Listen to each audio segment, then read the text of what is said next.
नमस्कार। पौधों की सही ग्रोथ के लिए कुछ चीजें जरूरी हैं जिसमें मिट्टी, हवा, पानी और ह्यूमिडिटी खास हैं। इनमें से मिट्टी तो आप बना लेते हैं, लेकिन प्रॉब्लम आती है हवा, पानी और ह्यूमिडिटी की कि इसे कैसे कंट्रोल करें। कुदरत कभी कभी हमें दे जाती है थोड़ा सा धोखा। कभी हो जाती है सर्दी ज्यादा, कभी गर्मी ज्यादा, तो कभी बारिश ज्यादा। तो इन सब से पौधों की ग्रोथ में थोड़ा फर्क पड़ जाता है। तो इंसानों ने एक ये आर्टिफिशियल चीज क्रिएट की, ये पॉली हाउस, जिसमें हम अंदर के एनवायरनमेंट को पूरी तरीके से अपने हाथ में ले लेते हैं। हम पौधे के लिए वही ह्यूमिडिटी, वही पानी जो उसको रिक्वायर है, हम वक्त वक्त पे देते हैं, तो पौधों की ग्रोथ अच्छी होती है। मैं आपको आज इसकी सैर कराऊंगी और इसका मैकेनिज्म दिखाऊंगी। लेकिन आप सोच रहे होंगे कि ये इसका क्या फायदा, ये इतना बड़ा हमें किस काम का। लेकिन अमलान बाग फैमिली के सामने ये चैलेंज है आज कि इतनी बड़ी चीज को हम अपने घर में छोटा लेकिन यूजफुल किस तरीके से बनाएं। तो अपने अपने दिमाग की खिड़कियां खोलिए और इसका मिनी वर्जन कैसे बनाना है, पहले इसका मैकेनिज्म देखते हैं। सोचिए, उसके बाद मिनी वर्जन के आइडियाज शेयर करिएगा। चलिए पहले चलते हैं इसका मैकेनिज्म समझने के लिए।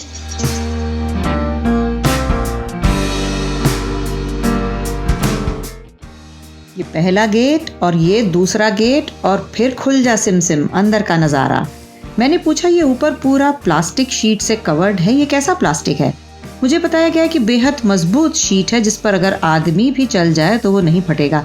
लेकिन हमें अपने मिनी वर्जन के लिए ऐसी ज़रूरत नहीं है। हम ऑर्डिनरी प्लास्टिक शीट से भी अपना काम चला लेंगे, हवा ही तो नहीं आने देनी है बस। मजबूत पाइप से पूरा फ्रेम बनाया गया है जो ज़मीन के 3 फीट अंदर तक सीमेंट के साथ मजबूती के साथ खड़ा किया गया है और फिर पूरा एरिया प्लास्टिक कवर से पैक कर दिया गया है। आउटर प्लास्टिक शीट के नीचे मुझे एक और जाली जैसी शीट दिखाई दी। बताया गया कि ये टेम्परेचर रेगुलेट करने के लिए लगाया जाता है। जब गर्मी ज़्यादा होती है तो प्लास्टिक गर्म हो जाता है, तो ये नेट खींच ली जाती है ताकि गर्मी कम हो जाए। सर्दियों में जब अंदर धूप ज़्यादा चाहिए तो ये नेट रोल करके हटाई भी जा सकती है। अब देखिए, इंसान की फितरत होती है राय देने की, तो मैंने भी एक आइडिया दे डाला कि प्लास्टिक अगर गर्म होता है तो ठंडा रखने के लिए ऊपर तिरपाल डाल दीजिए। लेकिन भाई ये सिस्टम तो बड़ा ही स्मार्टली डिजाइन था। इन्होंने बताया कि इस शेड के बाहर ऊपर स्प्रिंकलर्स लगे हैं जो प्लास्टिक शीट को ठंडा करते हैं। बाहर जाने पर आपको दिखाऊंगी आउटर अरेंजमेंट किस तरीके से किया गया है। फिर मुझे हरी हरी कुछ लटकी हुई सी चीजें नजर आई। पूछने पर बताया गया कि ये फॉगर है। जब अंदर ज्यादा गर्मी लगने लगती है तो ठंडक करने के लिए ये फॉगर्स चलाए जाते हैं। 2 पाइप जो वर्टिकली ऊपर की तरफ जा रहे हैं वो फॉगर से कनेक्टेड हैं। आहा, इससे पानी ऐसे गिर रहा है जैसे ओस की बूंदें। और देखते ही देखते 2-3 मिनट में पूरा पॉली हाउस कूलर की ठंडक और ह्यूमिडिटी में बदल गया। इन सब अरेंजमेंट्स की वजह से जो सब्जियां बाहर खुले में 3-4 महीने चलती हैं, वो यहाँ 10 महीने तक सब्जियां देती हैं। साथ ही उनकी पैदावार भी बहुत ज़्यादा होती है। नीचे जो ये 2 हॉरिजॉन्टल पाइप्स जा रहे हैं वो ड्रिप इरिगेशन के लिए हैं। बूंद बूंद जब पानी गिरता है और उसे भी कंट्रोल करने के लिए नॉब्स हैं। जब ऐसा ड्रिप इरिगेशन होता है तो मिट्टी में मॉइस्चर बना रहता है और पानी की भी बचत होती है। इधर उधर पानी नहीं गिरता है तो वेस्टेज भी नहीं होता है। अब एक और सवाल ये था कि जो सफ़ेद रस्सियाँ लटक रही थीं वो क्यों हैं? अभी पौधे छोटे हैं इसलिए उसका यूज़ नहीं हो रहा था।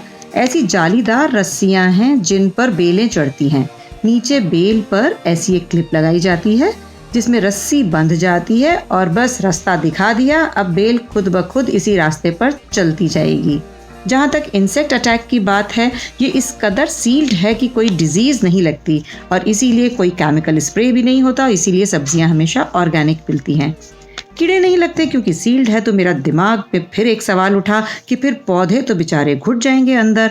ओ भाई, इसका भी इंतजाम था इनके पास। चारों तरफ एक जाली जैसा मटेरियल लगाया गया था जिसमें से फ्रेश एयर आ जा सकती थी और इसे भी एडिशनल शीट के जरिए बंद भी किया जा सकता था। अब देखिए, बाहर ऊपर की तरफ लगे स्प्रिंकलर्स आउटर शीट को ठंडा करने के लिए पानी चला देते हैं। तो लीजिए, तो बिन मौसम बरसात कैसे होती है देखिए। तो बाहर ठंडे का इंतजाम, अंदर ह्यूमिडिटी का जुगाड़, पानी की बचत के साथ फ्रेश एयर का भी प्रोविजन। तो ये तो था एक ग्रैंड पॉली हाउस। लेकिन अब अमलान बाग फैमिली के सामने चैलेंज है कि हमें कम खर्चे में most effective with all these facilities एक मिनी पॉली हाउस क्रिएट करना है जो कि बिल्कुल इसी तरीके से काम करेगा, लेकिन वो हमारे छोटे घरों और छोटी छतों के लिए बिल्कुल यूजफुल होगा। इस चैलेंज के साथ कमेंट में इंतजार करूंगी आप सबके व्यू पॉइंट्स का, और हम सब मिलकर एक दूसरे का हाथ पकड़कर एक नई चीज बनाएंगे, छोटा छोटा पॉली हाउस जिसमें हम अपने कुछ गमलों को बखूबी संभाल सके। इंतजार रहेगा आपके कमेंट्स का। साथ ही इस वीडियो को कर दीजिए लाइक और बहुत सारा कर दीजिए शेयर, और करना क्या है, करेक्ट, सब्सक्राइब। नमस्कार।